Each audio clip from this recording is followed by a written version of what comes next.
Tanya for the second of Teves refers the story.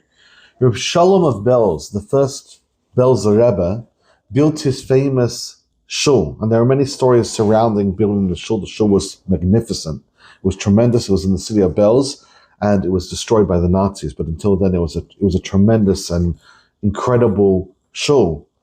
And during the building, Reb Leibish Rekeach came to visit his brother, and he came to visit his mother, the Ger Rebbe's mother, and he saw the construction going on, and he saw Reb Sholom of Belz was actually schlepping around things himself. And he was very disappointed.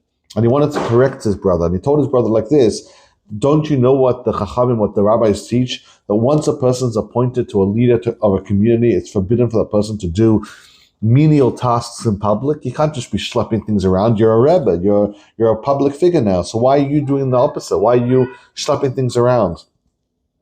So Sholom of Belz told his brother like this. He said, when I was living in the city of Skol, I had two close friends, and we discovered from Shamayim that if we were to stay awake for 1,000 nights, then we could have a revelation of Eliyahu Hanavi. And all the three of us decided we're going to actually do it. We're going to stay up for 1,000 nights, and we're going to have the revelation. After a few hundred nights, Sholom Belz says, one of my friends dropped out. He couldn't do it anymore. And after 800 nights, the second one dropped out, and I was on my own.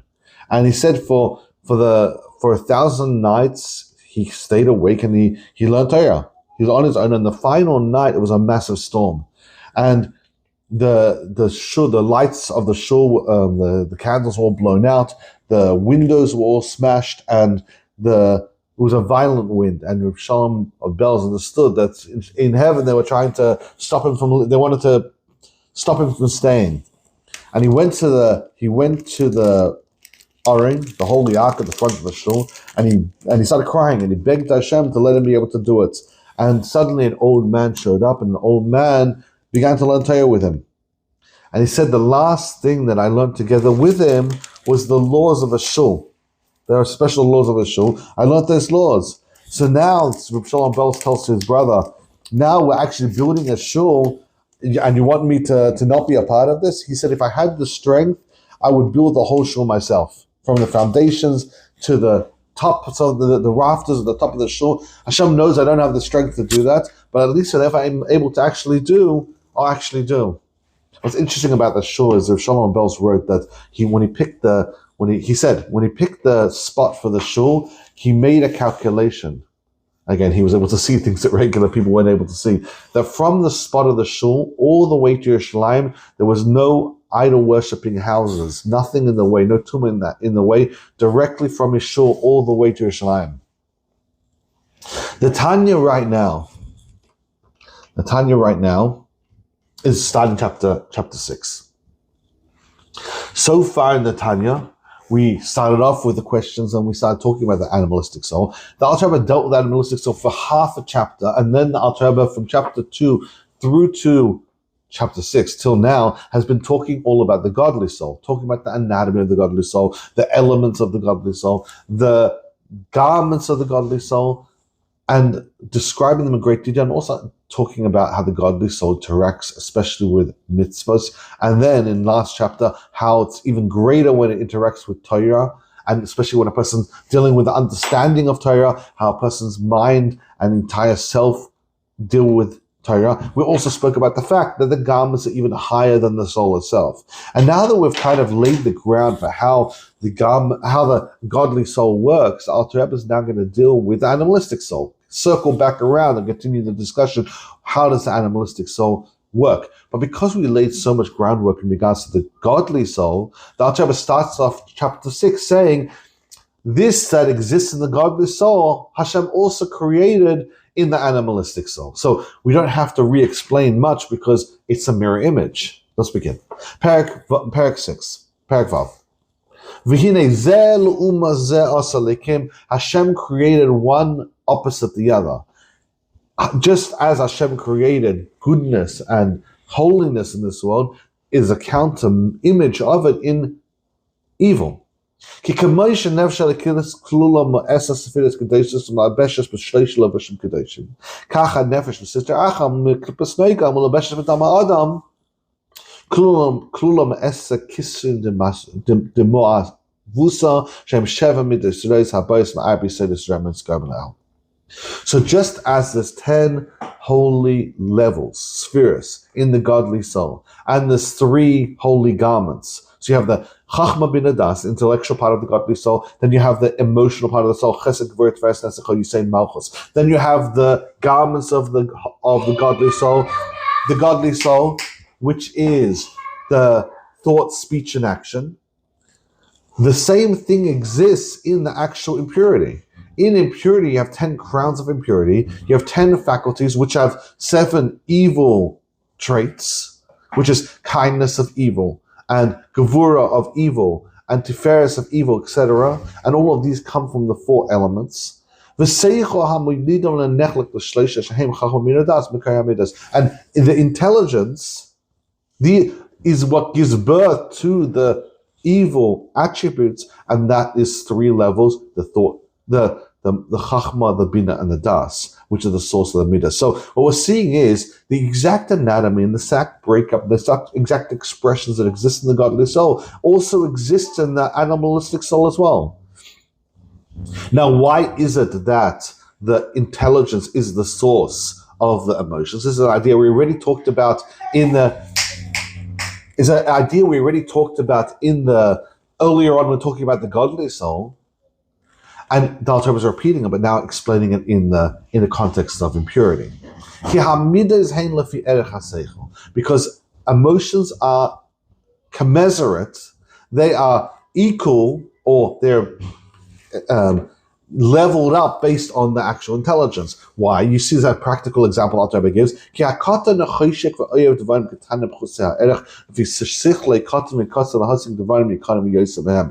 A child desires and loves things that are petty. He's too immature to understand and appreciate things that are valuable. And he'll also get angry and upset about insignificant things and boastful, etc. A child will get extremely sad. You give him a candy, he'll be over the moon. You give him you write a check for $100,000, and he'll scribble on it. He want to be able to appreciate it. It requires maturity and understanding to appreciate that you can buy a lot of candy with a $100,000 check. But for the child, because his intelligence isn't developed yet, he'll get extremely excited and happy by tiny things. And also, same thing, he'll get very upset. You do something tiny to a child, and he'll throw an absolute tantrum. He doesn't realize that it's in his best interest to keep it calm. And the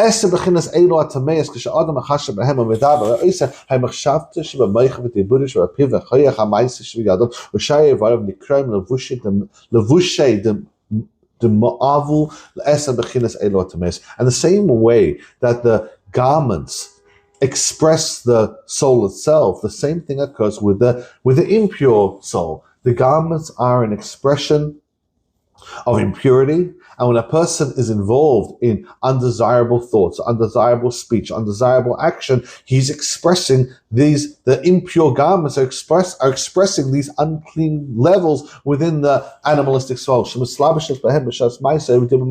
when a person's clothed in these garments of thought, speech, and action, he's expressing these impurity from his animalistic soul. So again, we're seeing a very much a very similar modus of operation. Same way in the godly soul, the person has the actual levels of the soul and the elements of the soul, and then the expression of that, the same thing occurs in the animalistic soul. And evil, it's an expression of the animalistic soul and the impurity when a person behaves in thought, speech, and action in an impure way. These garments of the animalistic soul are expressing all the behavior under the sun, inappropriate behavior,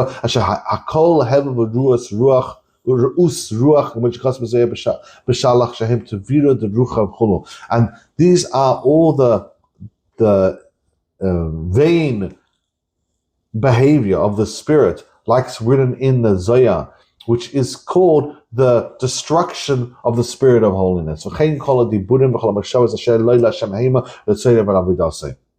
now now we're getting into the next idea. All these words and these thoughts that are not directed to Hashem and His will, and are garments for the animalistic soul, that is not holiness. This is what we mean when we say the other side. When we use the word sitra achra to reference unholiness, to reference evil, we call it sitra achra, the other side. What does that even mean? This is extremely important. It says it means the other side. It's not the side of holiness, which is now giving us an incredible rule, which we're going to develop moving forward. But even in today's Tanya, something is holy. It means it's nullified and absolutely holy. Anything else is the other side. It's impurity. There's no middle ground. There's no gray area. There's no zone that is somewhat acceptable. We're going to talk about things that have the potential to be uplifted. But when we talk about what the status of something actually is, it's either holiness, or it's the other side. It's the side of unholiness. But tzad kedusha, what is holiness? The side of holiness is something which has a dwelling and drawing down of Hashem's energy. So it's completely surrendered to Hashem. And when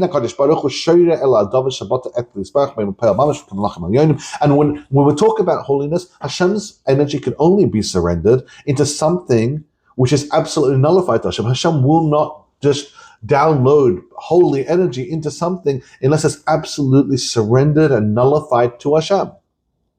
Like whether it's an actuality, like the higher angels, whether in potential,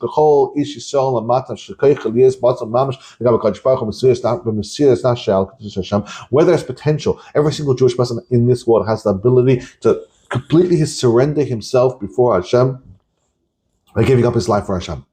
That means we have the absolute potential for Hashem's holiness to completely express itself through us. And that is the definition of holiness. Holiness means absolute surrendering to Hashem.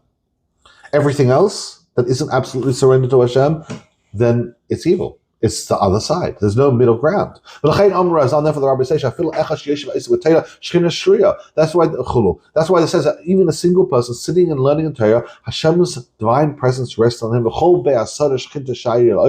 when there's a gathering of 10 people, the Shekhinah is dwelling amongst those people. In summary, to summarize today's Tanya, we talked about, number one, the entire last chapters we've been discussing about the godly soul. We discussed the exact counter of that in evil, all the different levels and the modus of operation that exists in the godly soul. It exists also in the animalistic soul. And also in the second half of today's Tanya, we discussed what is holiness and what is evil. Holiness is something that's nullified to God and lets God express itself through it fully. Evil, the other side, that's a sitra achra, unholiness, is anything but holiness.